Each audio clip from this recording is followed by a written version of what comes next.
Hermano, ¿cómo están? ¿Qué tal? Miren, vamos hoy a hablar de el plan que tiene el dictador Nicolás Maduro para subyugar el hemisferio. Y eso incluye inclusive a los Estados Unidos, con todo y lo poderoso que es Estados Unidos. Porque el poder que yo tengo, el poder que represento, el poder que me otorga la Constitución y estos símbolos, no me lo ha dado un gobierno extranjero, un presidente extranjero, ni un gobierno gringo. A mí no me ha colocado como presidente el gobierno de los Estados Unidos ni los gobiernos proimperialistas de la derecha latinoamericana. A mí no me ha colocado la oligarquía de los apellidos. Vengo del pueblo, soy del pueblo y mi poder emana de la historia y del pueblo. Y al pueblo me debo en vida completa. Bien, ya le escucharon. Este sujeto dice que lo puso la historia, el pueblo. Se dio un autogolpe de Estado. Es un dictador. Ha convertido Venezuela en un estado de terror. El hombre es un negacionista de la realidad, de su propia realidad. Hay quienes lo escuchan, obviamente, por interés, por dinero. Contra eso, contra esa clase de sujetos, es que el pueblo venezolano está luchando en este momento. Y todos estos aparatos que ustedes ven allí en esa reunión, toda esa gente, son factores de poder en diferentes partes del mundo. Ahí hay congresistas, hay presidentes, hay representantes corporativos de cualquier cantidad de países del mundo, apoyando ¿qué? La dictadura de Nicolás Maduro. Mire hasta dónde llega la mente de este ambicioso. Nicolás Maduro, se sospecha, nació en Colombia y tuvo su entrada de forma ilegal a Venezuela. No fue de otra forma que entró. Bien, ha utilizado esa falta de compromiso con el país para normalizar su ilegitimidad. ¿Cuál es el fin que busca? Implementar un plan estratégico que no solo busca aferrarse al poder en Venezuela, sino convertirla en una nación esclava. Ese es el motivo por el que se ha aliado con potencias como Rusia y China, con el objetivo de consolidar tanto él como la influencia de estas grandes potencias para someter a toda la región bajo su modelo dictatorial. A Maduro no le interesa si los venezolanos comen, si se visten o cómo viven. Su único interés es preservar las reservas de petróleo extrapesado para usarlas cuando el petróleo ligero del Medio Oriente se agote. Ese tiempo está por venir, amigos. La escasez de petróleo ligero, un desafío energético global a partir de 2035.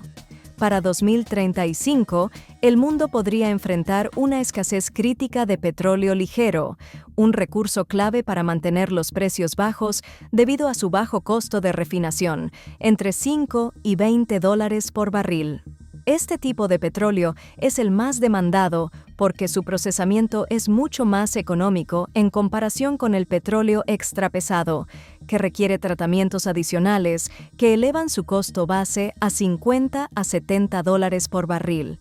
El consumo global actual es de 100 millones de barriles diarios, donde Estados Unidos lidera con 20 millones, seguido por China con 15 millones e India con 10 millones. Con un crecimiento anual de 1.5 millones de barriles diarios, las reservas conocidas de petróleo ligero, estimadas en 600.000 millones de barriles, podrían agotarse hacia finales de la década de 2030 o principios de 2040. Esta situación podría desencadenar una crisis energética, ya que el petróleo ligero no solo es más barato de procesar, sino que su disponibilidad es lo que ha mantenido viable el mercado actual. Mientras tanto, el petróleo extrapesado, abundante en países como Canadá y Venezuela, presenta desafíos económicos que lo hacen menos competitivo en los precios actuales del crudo, que oscilan entre 60 y 80 dólares por barril. Esta proyección está acelerando la transición energética en las grandes economías. En este escenario, se prevé que el precio del petróleo podría alcanzar picos insostenibles, afectando directamente los costos de la gasolina y otros derivados. Los países desarrollados, conscientes de esta crisis, están electrificando sus flotas automotrices. En la actualidad, Noruega es líder mundial en la adopción de vehículos eléctricos, con el 95% de los nuevos coches registrados siendo eléctricos. China, por su parte, consolidará su posición como el mayor productor y exportador de vehículos eléctricos en 2024, anticipando que el 45% de todas sus ventas de automóviles serán de vehículos eléctricos. En Estados Unidos, las ventas de autos eléctricos representan alrededor del 12.03% del parque automotor total. Los países del Medio Oriente, como Arabia Saudita, que históricamente han dependido de la exportación de petróleo ligero, están explorando alternativas económicas debido a la merma en los ingresos por la caída de la demanda de este recurso. Sin embargo, Venezuela, con las mayores reservas de petróleo extrapesado del mundo, jugará un papel fundamental en este contexto. No obstante, Venezuela se encuentra bajo un régimen dictatorial que no prioriza el desarrollo energético ni discute estrategias para manejar esta inevitable transición. En lugar de ello, el gobierno se enfoca en acumular las riquezas petroleras para su propio beneficio, dejando a Venezuela al margen de los cambios globales que están reformulando la economía energética. El mundo avanza hacia nuevas alternativas, pero Venezuela permanece estancada en un modelo insostenible que la aparta del futuro, perdiendo una oportunidad crucial para posicionarse como un actor relevante en la transición energética global. Actualmente, el régimen de Nicolás Maduro cuenta con el apoyo de dos potencias globales, Rusia y China. Estos países comprenden el valor estratégico de Venezuela en ese futuro escenario. El petróleo ligero se va a agotar en menos de 15 años. En ese momento quedarán reservas de petróleo, mediana, pesado y extrapesado. Será entonces cuando el petróleo venezolano va a adquirir un valor estratégico, ya que el país posee los mayores yacimientos de crudo pesado y extrapesado de todo el mundo. Nicolás Maduro lo sabe. Por eso su objetivo es mantener su dictadura hasta que el mundo enfrente la escasez de petróleo ligero. En ese punto, Venezuela será uno de los pocos países con capacidad para explotar petróleo pesado y extrapesado, lo que le va a permitir ejercer una influencia significativa en el ámbito internacional. Sin duda, el precio de la gasolina estará por las nubes y hará caer a muchos gobiernos, sobre todo aquellos gobiernos cuyos países tengan el parque automotor con gasolina. Así que Maduro ha utilizado Petrocaribe para someter a las islas del Caribe y convertirlas en esclavas. Esas son las que votan siempre por Maduro en las votaciones de la OEA. Y va a intentar replicar esta estrategia con los países del hemisferio occidental, como Ecuador, Perú, Chile, Argentina. Su ambición es desmedida y quiere alcanzar hasta el norte si es posible. Así como en el norte tienen una agenda de colonización, nosotros tenemos una agenda de liberación. Y la agenda nos la escribió Simón Bolívar. Está pendiente la libertad de Puerto Rico y la lograremos, Brennan. Su verdadera amenaza radica en que los países que no logren electrificar la mayoría de su parque automotor, estos países quedarán a expensas de la voluntad de Maduro, quien va a tener el poder de controlar los precios del petróleo y con ello la gasolina. Por lo tanto, someterá a naciones enteras. Incluso Estados Unidos, si no avanza en la conversión de su flota de vehículos a carros eléctricos, podría quedar vulnerable a los caprichos de un dictador que maneja el petróleo como una herramienta de extorsión. Esto convierte a Maduro en una amenaza hemisférica. Mientras tanto, Venezuela va a mantenerse en pausa, como lo tiene estará implementando su modelo dictatorial y su objetivo está bien definido. Que la mayor cantidad posible de venezolanos huya. Para él es mejor eso. Lo que él quiere es generar crisis migratorias y problemas para los países receptores de la migración venezolana. Todo esto lo hará mientras gestiona el negocio del petróleo sin distracciones de la oposición. La oposición estará siendo perseguida, como lo está haciendo en este momento, o estará huyendo en las migraciones. Venezuela será explotada como una vaca lechera hasta su agotamiento. Maduro sacrificará a la población en ese proceso. Fíjense, hoy no hay hospitales en Venezuela. Aquí no hay ahorita medicamentos, uno tiene que irlos a comprar para la calle, los baños están asquerosos, no, las salas están horribles, o sea, esto aquí es horrible.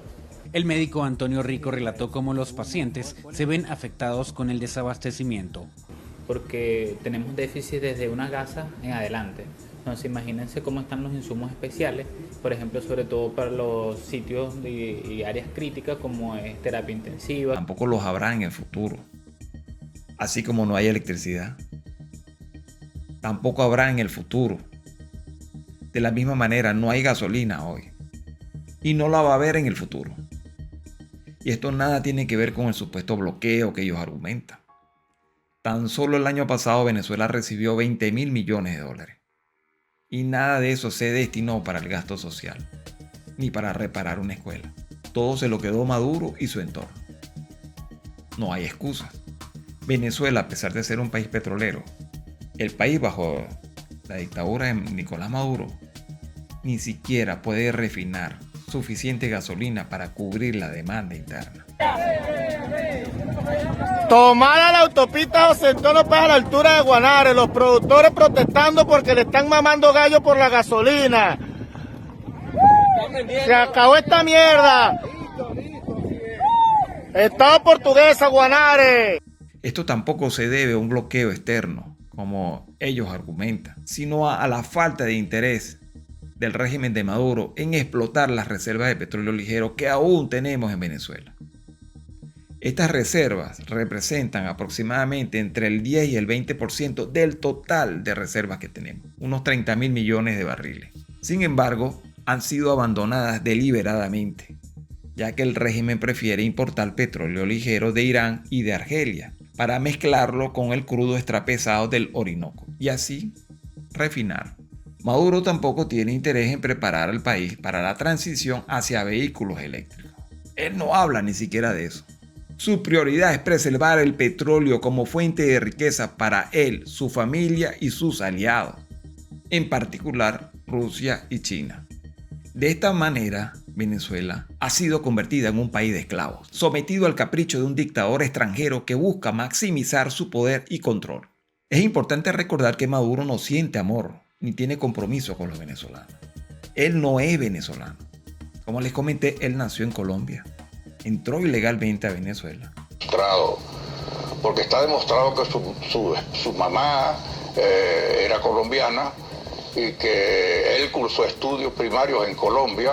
En consecuencia, de acuerdo con la constitución vigente en la República de Colombia, el hijo de colombiano, aun cuando nazca en el exterior, si reside en Colombia en algún momento de su vida, automáticamente, sin solicitarlo, pasa a ser colombiano por nacimiento. Imagino que estaba perseguida su familia por los paramilitares. No sé. Era el conflicto de la zona en ese momento. Logró muy probablemente obtener la nacionalidad venezolana a través de las políticas de naturalización de los gobiernos adecos y copellanos. Y me imagino que posteriormente, con el apoyo del partido de Chávez, se eliminaron esos registros que evidenciaban su estatus original. No me cabe la menor duda, como les comenté, que estando en la frontera, su llegada a nuestro país estuvo marcada por huir de los paramilitares. Y ese pasado moldeó su resentimiento hacia la derecha, un sentimiento que trasladó a todos los venezolanos. especialmente a aquellos vinculados a los partidos tradicionales, a quienes despectivamente llama oligarcas. De este pasado también emerge su odio de clase, combinado con su desprecio hacia los venezolanos, lo que nos deja con un invasor en la presidencia de la República de Venezuela. Además, Maduro fue formado políticamente por el régimen cubano, que lo utiliza como una herramienta en Venezuela para control, para todos sus objetivos. Tiene una estrecha alianza con Rusia y con China, y eso refuerza su capacidad para resistir la presión internacional y para avanzar en su plan estratégico. Está simplemente consolidándose como un actor clave para los intereses de estas potencias en América Latina. Actualmente el petróleo venezolano tiene poca demanda porque el crudo extra pesado es costoso de convertir a pesado y para que luego puedan ser refinados los productos derivados de este petróleo. Así que los países en la actualidad están comprando el petróleo ligero, que es más fácil y económico de procesar y de refinar. Así que esto desmiente la narrativa de Maduro sobre un bloqueo internacional como causa de la crisis económica en Venezuela. Su verdadera estrategia es conservar las reservas de petróleo extrapesado, sacrificando el bienestar del pueblo para garantizar su control futuro del mercado energético global. En un futuro no muy lejano, países que no logren electrificar la mayoría de su parque automotor enfrentarán las consecuencias de pagar un petróleo caro y depender de un dictador que ya ha demostrado su capacidad de extorsión. Maduro busca exportar su modelo de dictadura a países como Ecuador, Perú, Chile, Argentina, Brasil, Colombia. Aquí estamos, kilómetro 31 entre San Miguel de Allende y Guanajuato. El presidente dice que no hay desabasto. Seguramente todos los que están formados aquí, los que venimos caminando en medio de la carretera, venimos por gusto. Señor presidente, 40 días y está destruyendo el país. Si no se toman medidas, estas naciones podrían verse sometidas a las mismas condiciones de explotación y control que hoy enfrentamos los venezolanos. El tiempo para prepararse es ahora. Y para tomar decisión también. Bien, seguimos viendo próximamente.